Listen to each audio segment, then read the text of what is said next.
going to learn vocabulary words for our all competitive exams. So let's just begin.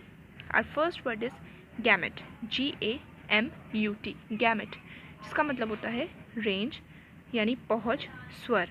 अब बात करते हैं कि हम इसको लिंक कैसे करेंगे, यानी इसको याद कैसे रखेंगे। सो गैमेट को हम ब्रेक डाउन करके लिख सकते हैं गामत, G-A-G-M-U-T मत, गामत, जिसको हम एक सेंटेंस के माध्यम से भी लर्न कर सकते हैं। तू गा मत, तेरी आवाज़ की रेंज अच्छी नहीं है। इसमें हमारे दोनों वर्ड्स कवर हुए, रेंज प्लस गामत।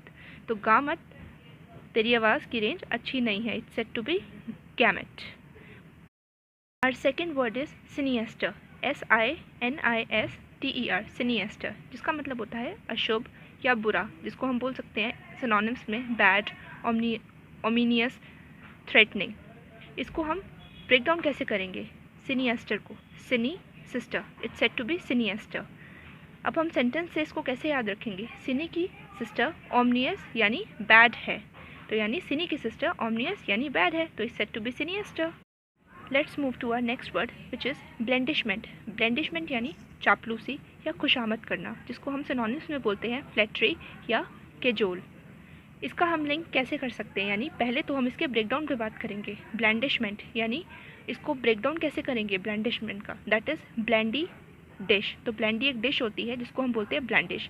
तो भाभी जब ब्लैंडी डिश बनाती है तब सब उनके फ्लैटरी करना शुरू कर देते हैं, यानी सब उनको क्या करते हैं, उनकी खुशामदी करते हैं, तो इट्स सेड टू बी ब्लैंडिशमेंट। तो ब्लैंडिशमेंट, तो ब्लैंडी से हो गया एक डिश का नाम, तो इट इज़ ब्लैंडिशमेंट।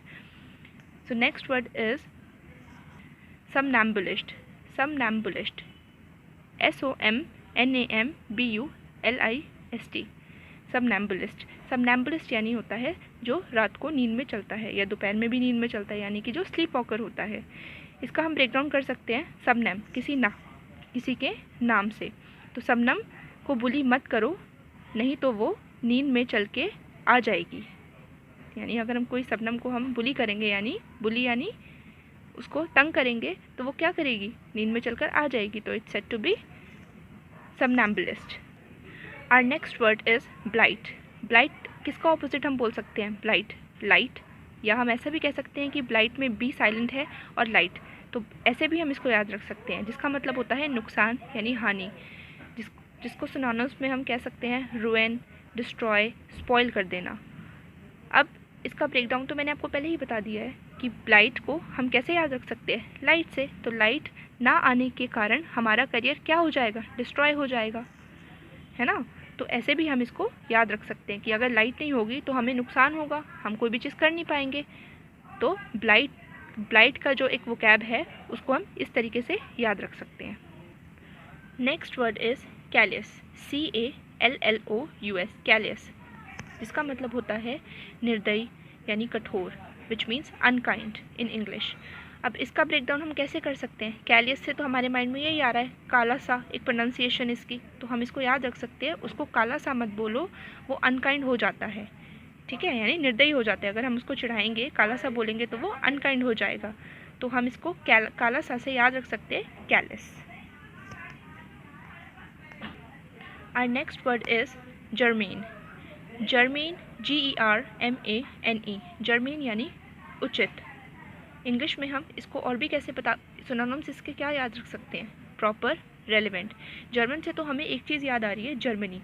जर्मनी वाले रेलेवेंट बात करते हैं, हमें ऐसा लगता है कि फॉरेनर्स जो होते हैं वो रेलेवेंट बात करते हैं, तो जर्मनी भी एक फॉरेन कंट्री है, तो इसलिए जर्मन से तो हमें यही याद रहेगा, जर्मीन। सो हम इसको एक ऐसे भी याद रख सकते हैं। नेक्स्ट वर्ड इज़ रोग। रोग, ROGUE, रोग का मतलब होता है आवारा, जिसको हम रास्कल भी कहते हैं। रास्कल वैसे तो एक मूवी भी है, बट स्टिल एनीवे, हम इसको ब्रेक डाउन कुछ ऐसे तो करने की ज़रूरत नहीं है, लेकिन अगर हम देखें तो रोग तो ऑलरेडी एक हिंदी का एक वर्ड है, जिसका मतलब होता है एक बीमारी। तो रोग, अगर किसी को रोग लग जाता है तो क्या होता है, तो हम इसको ऐसे भी याद रख सकते हैं कि उसे कौन सा रोग लगा है जो तुम इतने रास्कल बन गए हो, तो रोग से हम इसको ऐसे भी याद रख सकते हैं। Next word is assiduous. Assiduous, ASSIDUOUS, यानी मेहनती, डिलिगेंट। इसको हम कैसे याद रखेंगे, एसिडियस, डुएस से दुआ, ऐसी दुआ करो कि हम मेहनती बन जाएं। तो इसको हम ऐसे याद रख सकते हैं कि ऐसी दुआ करो हम मेहनती बन जाए। तो ऐसी दुआ, इट्स मीन्स ऐसी डुएस। And then moving towards our last word but not least, which is squander. Squander SQUANDER, which means व्यर्थ, व्यय करना, जिसका मतलब होता है मिसयूज़ करना, जिसको हम, जो हमारे काम का नहीं है। जैसे कि एग्जांपल लेते हैं स्प्लेंडर। स्क्वेंडर का ऑपोजिट हम ऐसे ले सकते हैं स्प्लेंडर, क्योंकि प्रोनाउंसिएशन थोड़ी सी सेम है। तो स्प्लेंडर एक बाइक है जिसको आप खरीद कर कोई कुछ काम तो आएगा नहीं, इसलिए स्प्लेंडर एक बाइक है जिसको खरीद कर पैसा व्यर्थ किया गया है या हो जाएगा। तो हम इसको ऐसे भी याद रख सकते हैं, स्प्लेंडर बाइक को खरीद कर पैसा व्यर्थ है। व्यर्थ यानी कि स्क्वेंडर, स्क्वेंडर से हम इसको ऐसे भी याद रख सकते हैं। तो thank you friends for watching our video. अगर पसंद आए तो चैनल के सपोर्ट के लिए please like, share and comment ज़रूर करें। Thank you.